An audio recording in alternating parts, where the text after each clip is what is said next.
Rahim. Muzammil Rao Khan here, Head of Physics Department at the Creator Children University, Kota 10th class. My dear, as you know, we are discussing unit number 10, that is simple harmonic motion and waves. Today we are discussing wave motion. Wave, what is wave? आप लोगों का जो short question आता है, what is wave? Define wave. Wave is a disturbance in the medium which causes the particle of the medium to undergo vibratory motion about their mean position in equal interval of time.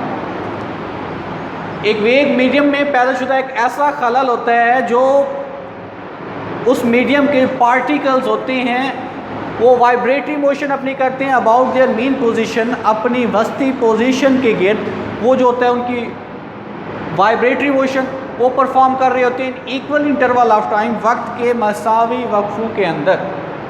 अब यहाँ पर vibratory motion, what is vibratory motion, ये आप लोगों को clear होना चाहिए कि वाइब्रेटरी मोशन क्या होता है. To and fro motion of a body from its mean position. What is mean position? Mean position क्या होती है? अभी किसी ऑब्जेक्ट का जो सेंटर या ऐसा पॉइंट जिसके गिर्द कोई भी ऑब्जेक्ट अपनी जो मोशन होता है उसको परफॉर्म कर रहा होता है, उससे आगे की जाने भी जाता है, पीछे की जाने भी आता है. जो उसका मीन पोजीशन, जो मरकज़ होता है, जो उसका सेंटर होता है, उसका मीन पोजीशन कहला रहा होता है.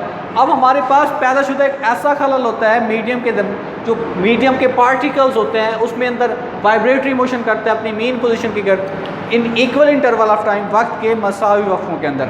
हम कंसीडर करते हैं कि उसके एग्जाम्पल लेते हैं कि हमारे पास एक टब है, टब ऑफ वाटर, जिसके अंदर पानी हमने फिल किया हुआ है, पानी उसके अंदर डाला हुआ है.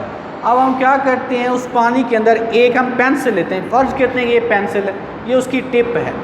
उस टिप को हम क्या करते हैं, अभी उसके अंदर ऊपर और नीचे ये हम उसके अंदर क्या कर रहे होते हैं, अभी मोशन जो है वो प्रोड्यूस, यानी यहाँ पर टब पड़ा हुआ उसके अंदर आप जैसे इस तरह की मोशन करते हैं तो उसके अंदर ये रिपल्स, इस तरह की वेव्स आप लोगों को नज़र आ रही होती हैं जिन्हें हम रिपल्स बोल रहे होते हैं. ये जो रिपल्स हैं ये प्रोड्यूस होना स्टार्ट हो जाते हैं. अगर हम कोई कॉर्क वगैरह जो है उस वाटर के अंदर रख देते हैं, यानी कोई कॉर्क है उस वाटर के अंदर टब के अंदर पड़ा हुआ है, जैसे ही वो वेव्स जाती हैं उस कॉर्क के गिर्द तो कॉर्क पर जो नेट फोर्स होती है वो तो ज़ीरो अमल कर रही होती है. वो जो वाइब्रेशंस हो रही होती हैं, रिपल्स जो प्रोड्यूस होते हैं, उन्हें रिपल्स की बुनियाद पर वो क्या करते हैं ऊपर और नीचे, यानी ये वाइब्रेटरी मोशन जो होती है मीन पोजीशन के, अब वो ऊपर और नीचे भी अपनी ये वाइब्रेटरी मोशन जो है वो परफॉर्म कर रहा होता है, जिसे हम क्या बोलते हैं, वेव बोलते हैं. अगर इसकी हम दूसरी एग्जांपल लेते हैं तो वो हमारे पास है, अभी एक हम स्ट्रिंग लेते हैं, एक रस्सी हमारे पास है, उसको एक सिरे से हम फिक्स कर लेते हैं, एक सिरे से हम अपने हाथ से जो है उसे हम पकड़ लेते हैं अभी यहाँ से. अब यहाँ पर हम एक पॉइंट उसे कंसीडर कर लेते हैं कि ये हमारे पास जो पॉइंट है P, इसको हमने कंसीडर कर दिया, यानी कोई पॉइंट P एक साइड पर हमने उसको निशान लगा दिया. अब हम क्या करते हैं, हाथ की मदद से उसे मोशन देते हैं. जैसे ही उसे अप एंड डाउन मोशन देते हैं, अप एंड डाउन मोशन देने पर वो क्या करता है, अभी इस तरह से अपनी पोजीशन जो है, इस तरह से जो मोशन जो है अपनी परफॉर्म कर रहा होता है. अब यहाँ पर हमारे पास P इस पॉइंट पर आ गया, अभी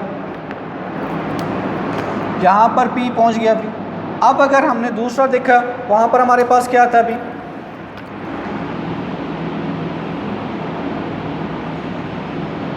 अब यहाँ पर P की पोजीशन जो है वो यहाँ पर आ गई है. ये जिस तरह से मुसलसल हम उसको वाइब्रेट कर रहे होते हैं, उसको हमने मुसलसल हमने हरकत दी, मोशन दी, up and down, up and down, up and down, तो वो हमारे पास इस तरह से क्रस्ट और ट्रफ जो है वो प्रोड्यूस करता है. अभी अब यहाँ पर जो हमारे पास प्रोड्यूस हो रहा है, जो ऊपर वाले अगर हम डायग्राम थे, ये हमारे पास कंसीडर करते हैं A है, ये B है. A के ऊपर हम जब देखते हैं तो यहाँ पर प्रोड्यूस हो रहा है ट्रफ, और B के ऊपर हम देखते हैं वहाँ पर प्रोड्यूस हो रहा है अभी क्रस्ट. अब क्रस्ट और ट्रफ क्या होते हैं, अभी क्रस्ट और ट्रफ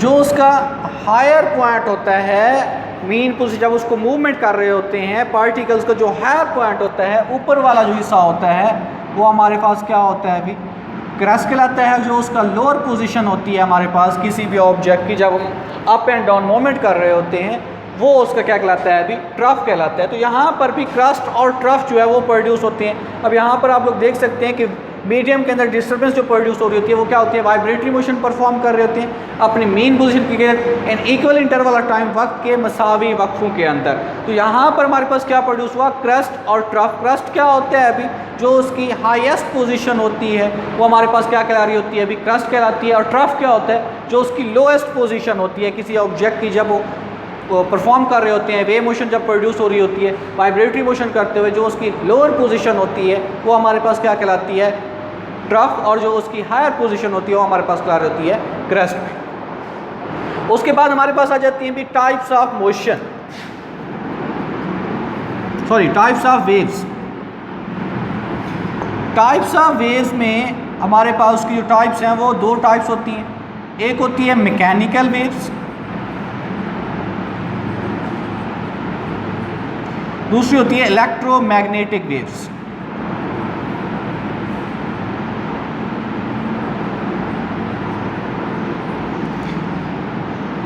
अब मैकेनिकल वेव्स क्या होती हैं, इलेक्ट्रोमैग्नेटिक वेव्स क्या होती हैं। मैकेनिकल वेव्स क्या होती हैं, जिनकी प्रोपगेशन के लिए मीडियम रिक्वायर होता है, प्रोपगेशन के लिए मीडियम रिक्वायर हो।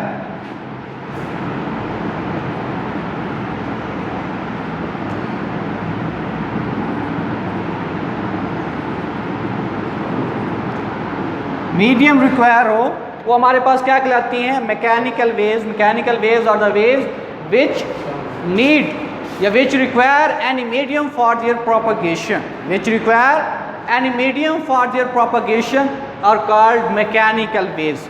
जिस तरह से हम उसकी एग्जांपल लेते हैं, यानी साउंड वेव्स होगी। साउंड वेव्स हमारे पास क्या है, उसकी एग्जांपल के तौर पर ले रहा हूँ।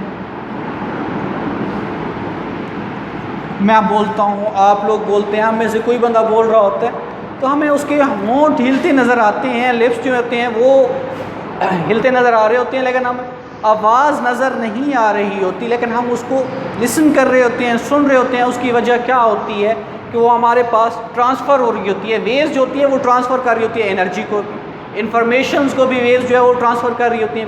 अब वो साउंड वेव्स जो प्रोड्यूस होती हैं, साउंड वेव्स बेसिकली प्रोड्यूस होती हैं वाइब्रेशन की मदद से भी। जब कोई ऑब्जेक्ट वाइब्रेट करता है, वाइब्रेट करने पर उसमें क्या प्रोड्यूस होता है, अभी साउंड प्रोड्यूस होता है। अब साउंड वेव्स जो है वो एग्जांपल है मैकेनिकल वेव्स की। अब मैकेनिकल वेव्स में हम क्या कहा कि विच require any medium for their propagation, जिनको गुजरने के लिए मीडियम रिक्वायर होता है वो मैकेनिकल वेव्स कहला रही होती हैं। अब मैं बोल रहा हूँ, आप लोग मेरी आवाज़ सुनते हैं, आप बोलते हैं, मैं आप लोगों की आवाज़ सुनता हूँ, तो ये क्या लॉजिक होती है, एक मकाम से दूसरे मकाम तक जाने के लिए उससे मीडियम रिक्वायर होता है। वो मीडियम क्या होता है, एयर। हमारे पास जो साउंड वेव्स को सुनने के लिए मीडियम रिक्वायर होता है वो हमारे पास क्या होता है, एयर। एयर हमारे हर तरफ मौजूद है, हर जगह पर मौजूद है। जब मैं बोलता हूँ तो हवा उस आवाज़ को धकेलती हुई आपकी जानब लेके जाती है, या आप बोलते हैं मेरी तरफ लेकर आती है। जैसे जैसे हम हाइट पे जाते हैं वैसे वैसे एयर प्रेशर जो होता है वो डिक्रीज़ होना स्टार्ट हो जाता है। हाइट के ऊपर एयर प्रेशर जो है वो डिक्रीज़ होता है। एयर प्रेशर के डिक्रीज़ होने पर क्या होता है, अभी हमारे साउंड वेव्स जो है, साउंड जो है वो अभी डिक्रीज़ होना स्टार्ट हो जाता है। जैसे हम स्पेस के अंदर पहुंचते हैं, स्पेस में क्या होता है, अभी हमारी जो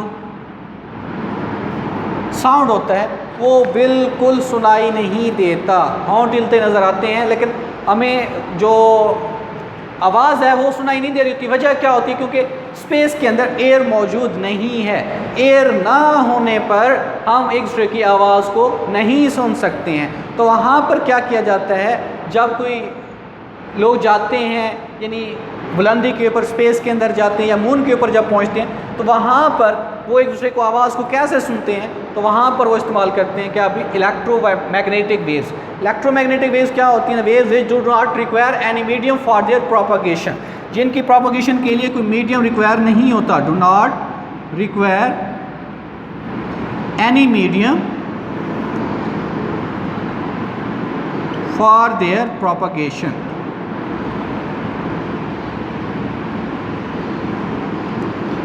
जिनको गुजरने के लिए मीडियम की ज़रूरत नहीं होती वो हमारे पास क्या कहलाती हैं, इलेक्ट्रोमैग्नेटिक वेव्स। अब यहाँ पर हमारे पास इलेक्ट्रोमैग्नेटिक वेव्स क्या होती है, जैसे रेडियो वेव्स की हम बात करते हैं। भी इसके अगर मैं एग्जांपल लेता हूँ तो हमारे पास रेडियो वेव्स हैं।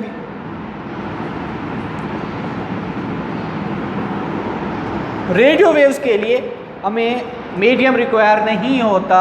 जिस तरह से आप लोग सेल फ़ोन के ऊपर बात कर रहे होते हैं, सेल फ़ोन के ऊपर बात करने पर आप देखते हैं हमें किसी किस्म का कोई मीडियम रिक्वायर नहीं होता। टावर्स वगैरह लगे होते हैं, बूस्टर से हम सिग्नल्स वसूल कर रहे होते हैं, हम कितने ही किलोमीटर पर बैठे हुए हम एक दूसरे की आवाज़ को ईजिली सुन रहे होते हैं। वहाँ पर कोई मीडियम रिक्वायर नहीं होता। क्यों? क्योंकि इलेक्ट्रोमैग्नेटिक वेव्स ऐसी वेव्स होती हैं जिनको गुजरने के लिए मीडियम की ज़रूरत नहीं होती है। रेडियो वेव्स जो होती हैं, तो हमारे पास जो सेल फ़ोन होता है वो रेडियो टेक्नोलॉजी होती है, रेडियो टेक्नोलॉजी के तौर पर काम कर रहा होता है। जो एयर पीस और माउथ पीस होते हैं वहाँ से हम बोलते हैं, तो एक डिफरेंट टॉपिक हो जाता है। बहरहाल ये रेडियो वेव्स या एक्सरेज हो गई हमारे पास, टेलीविज़न वेव्स हो गई, लाइट वेव्स हो गई, ये सारे एग्जांपल्स हैं इलेक्ट्रोमैग्नेटिक वेव्स की। जबकि मैकेनिकल वेव्स में हमारे पास साउंड वेव आ जाता है। अभी साउंड वेव क्या होता है? जिनकी प्रोपगेशन के लिए मीडियम रिक्वायर होता है, जिसको सुनने के लिए हमें मीडियम ज़रूरत होती है। अब हमारे पास मैकेनिकल वेव्स जो होंगी वो क्या करती हैं? अभी उनके लिए मीडियम का होना लाजमी। अगर मीडियम नहीं होगा तो हमारे पास वेव्स एक मकाम से दूसरे मकाम तक ट्रांसफ़र नहीं हो सकती हैं। जबकि इलेक्ट्रोमैग्नेटिक वेव्स होती हैं उनके लिए मीडियम की कोई शर्त नहीं है, उनको मीडियम रिक्वायर नहीं होता। कहीं पर भी किसी जगह पर भी आप उसको इस्तेमाल कर सकते हैं। आपकी साउंड जो है या वेव्स जो है वो ट्रांसफ़र हो रही होती हैं। वेव्स एनर्जी को भी ट्रांसफ़र कर रही होती हैं, इंफॉर्मेशन को भी ट्रांसफ़र करती हैं। फर्दर फिर हमारे पास मैकेनिकल वेव्स की आगे कुछ 2 टाइप्स हैं, उसको नेक्स्ट टॉपिक हमने डिस्कस करना है। ये इंतहाई आप लोगों का अहम शॉर्ट क्वेश्चन भी कह सकते हैं, लॉन्ग क्वेश्चन भी कह सकते हैं। वेव आप लोगों को शॉर्ट क्वेश्चन होता है what is wave, define wave, wave को आप लोगों ने डिफाइन करना है। उसके बाद उसकी अगर आपको कहते हैं right a detail note on wave को डिफाइन करना है। उसकी 2 एक्टिविटीज़ जो मैंने आपको बताई हैं, एक टब ऑफ वाटर वाली, एक हमारे पास स्ट्रिंग वाली। उसके बाद टाइप्स ऑफ वेव्स जो हैं ये आपने कंप्लीट लिखनी है विद उसकी जो एग्जांपल्स हैं। समटाइम्स आप लोगों से पूछ लेता है अभी radio waves is the dash example of dash wave, तो आपको पता होना चाहिए कि इलेक्ट्रोमैग्नेटिक वेव की हमारे पास एक एग्जांपल है। तो इस तरह के आप लोगों के MCQs में वो भी आ सकते हैं। Thank you so much.